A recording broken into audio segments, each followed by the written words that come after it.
Hello, freak bitches. Yeah, how do they know that? How do they know that? Our sources say. How do they know that? Our sources say negative things about the guys we don't like. Well, you were talking about Tiger Woods on your podcast. I was listening to it on the way over here, and I totally agree with you. You're saying, like, when Tiger's world fell apart, like, how the fuck do you know?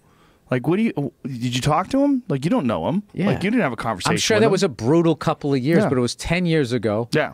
And in 10 years, he hasn't fucked up other than this DUI. So, I mean, yeah, he fucked up, but, you know, Yeah, I and got this busted for that DUI shit in 89, so I'm going to judge him. Right. The DUI, apparently he's on some back medication. That's what it is. He mixed his medication. That's what he's saying. But they said he smelled like booze.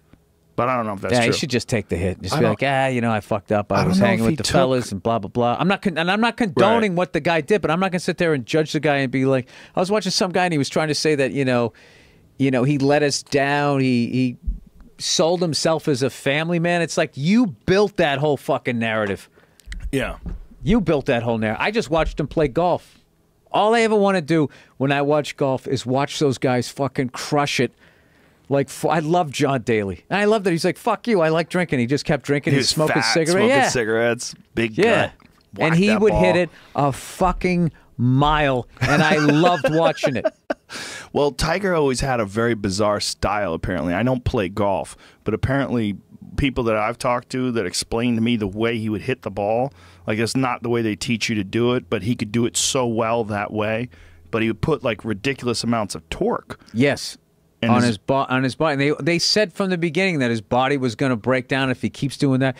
There was a period where he adjusted his swing and he stopped winning, and then he came back again. And I just think that what they said, there was a bunch of guys. Earl Campbell, they said if he keeps running like that, he's wide open. He's going to have problems. Bobby Orr, the way he played hockey, if you throw yourself around, you really beat the shit out of your body, like that happens. And it just coincided with his personal life falling apart. So everybody goes, oh, that's the reason why, you know, somebody wins. That's the reason why somebody loses. Like, look, I'm not saying you don't go into a couple-year funk if your life falls apart in the personal area, but it's just like the rest of that shit, you know, that's just a bunch of hype. Like, for him, it's like a double dump, though, you know? I mean, the thing happens personally with his personal life, and it happens publicly where everybody gets to see it, and then on top of that, his body's falling apart at the same time. No matter what he did. Yeah, no matter what he did. If he went to church every fucking week, he was going to fuck up his back and his knees, and they did. But then they're trying to equate it to, you know, whatever. It's like, what he did was none of my business. It's none of my fucking business. I don't want to know about it. I hate knowing about, you know, I feel bad if somebody, like, if their marriage falls apart. I feel bad if they get busted for drinking drop. You know, I mean, it happens. If you fucked up and it's your fault, you should get punched. But, like, the cops are handling it. They arrested him. The courts will handle it. Do I need to pile on and start wagging my fucking hypocritical finger at him? My pasty, freckled... You don't have to, because you're a comedian and you're funny, and your take on things can be, have some compassion, look at it for what it is, make fun, poke at it.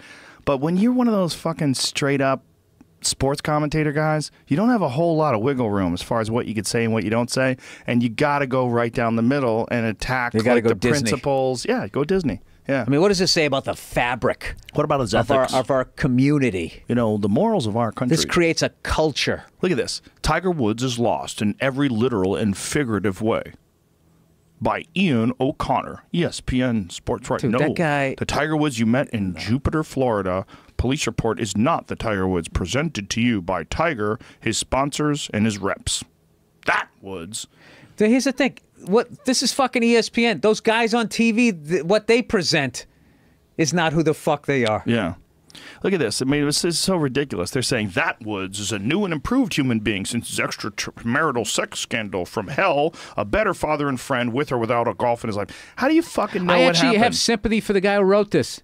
Because he got to. Because he has to write it. Yeah. Ian O'Connor has to sit down and be like, Jesus Christ. Yeah. How am I going to keep being a senior writer unless I act like this shit actually bothers me? You have to write something inflammatory. You have to write something salacious. You gotta get people to click. You gotta get a lot of clickbait.